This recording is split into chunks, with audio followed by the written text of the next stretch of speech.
morning and welcome to Free Piano Tips at playpiano.com. Hi, this is Dwayne, and today I'd like to talk about the amazing circle of keys. The circle of keys is also known sometimes as the circle of fifths or the circle of fourths, but when people talk about those, they're talking about the very same thing. The circle of keys is the same thing as the circle of fifths or the circle of fourths, okay? And there's all kinds of exciting things you can learn for that, and I'd like to talk about seven of them today, okay? The first thing I'd like to talk about is the order of the sharps. You can learn the order of the sharps as they occur in music. In other words, if there's a key signature and you see one sharp, that sharp is always right there, F, okay? You can count on that. If there's two sharps, the key signature is always F and C sharp. Okay, two sharps, F and C sharp. Three are F, C, and G. If you have four sharps, I bet you know what the fourth one will be. Right, you'd have F, C, G, D. If you have five sharps, of course, it's F, C, G, D, and A. And notice these relationships. They're a fifth apart. C is 5 notes higher than F. If you look at the keyboard, you'll see that. G is 5 notes higher than C. D is 5 notes higher than G. A is 5 notes higher than D. And the next sharp, therefore, would be E, and the next sharp would be B, and the next sharp would be F sharp. So if you had 1, 2, 3, 4, 5, 6, 7 sharps, you would have, I'm sorry, I already named F sharp, didn't I? Okay, if you had 7 sharps, you'd have F, C, G, D, A, E, B. If you have 7 flats, the order of the 7 flats is just opposite from the order of the sharps. In other words, if you have 1 flat, it's always B flat. If you have 2 flats, it's B flat and E flat. 3 flats, B flat, E flat, A flat. 4 flats spell the word bead, B-E-A-D, okay? 5 flats would be G flat.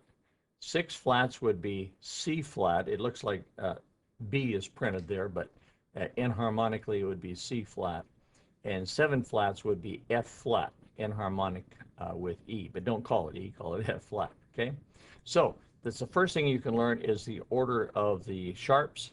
Second thing is the order of the flats. So that third thing you can learn from this circle is the relationship of keys, the related keys. If you're in the key of C, it's most likely, it's most closely related to the key of F because there's only one difference. The key of C has no sharps or flats, and the key of F has 1 flat. So the only difference between the key of C and the key of F is that 1 flat. And we already learned that 1 flat is always B flat, okay? C is also closely related to the key of G. Why? Because there's only one difference, the sharp in the key of G, which is F sharp, which we already learned, okay? There's 2 differences between the key of C and the key of D. And you know by now those are the 2 sharps. There's 2 differences between the key of C and the key of B flat, the 2 flats in the key of B flat, all right? And so on. 3 differences between the key of C and the key of B flat. So the most closely related keys to one another are the ones that are closest on this circle. In other words, if you're in the key of E, what are the most closely related keys to you? Right, the key of A, the key of B. The next most likely would be the key of D, or the key of F sharp, okay? So either move left or right on the circle, and those are the most closely related keys.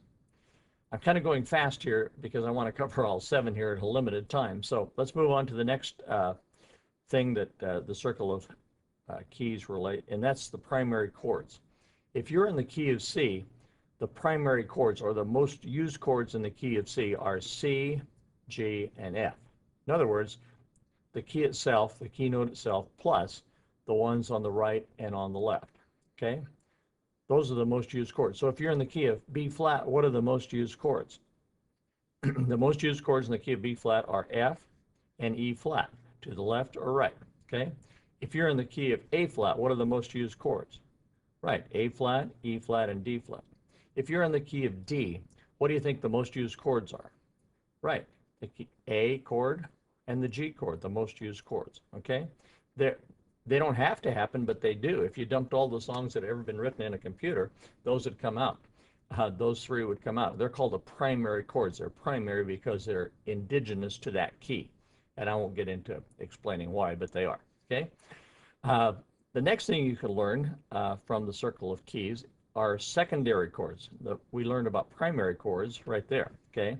That the primary chords are to the left and right. Well, the secondary chords after the primary chords are the next three, basically three, could be four, to the left of whatever key you're in. In other words, the primary chords in the key of C are C, F, and G, but the secondary chords are D, A, and E.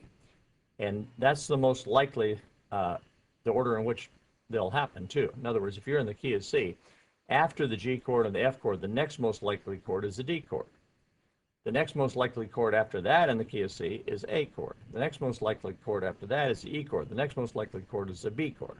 And the least likely chord is F sharp, or G flat, of course. Okay? So you can always move to the left to find out the secondary chords. The sixth thing you can learn from the circle of keys are chord progressions, the way chords want to move. And chords generally want to move up a fourth. Quite often they don't always, of course, but you can count most of the time that they'll move up a fourth. Quite often, probably 60%, 70% of the time they'll move up a fourth. In other words, C likes to move to F. F likes to move to B flat. B flat likes to move to E flat, and so on. Okay? So they, particularly if you have a seventh, if you put a seventh on C, that chord, C seventh, will almost always move to F. If you have an A seventh, it will almost always move to D.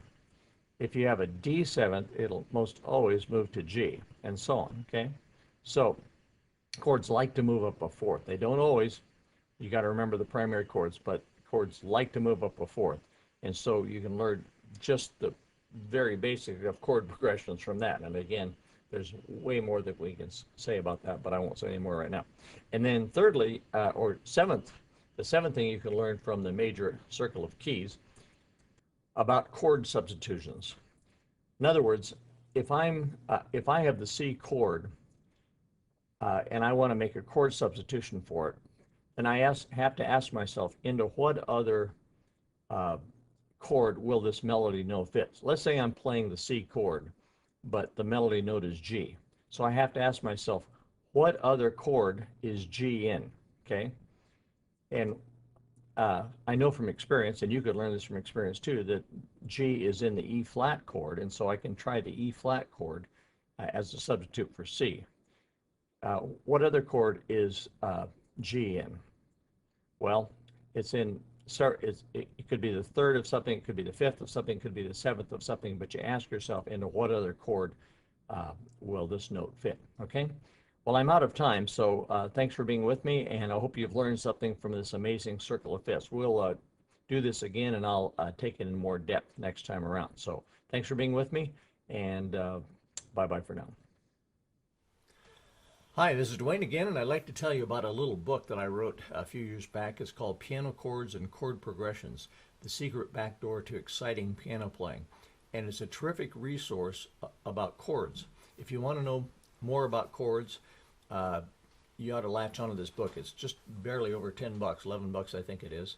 And it covers all the chords and chord progressions that I talk about in my videos. It's just a great, it's not a substitute for videos, of course, but or DVDs, but it's a great summary, and it's so inexpensive that it's well worth your while to get. Here's a table of contents. You can just look down here and see all the things it covers.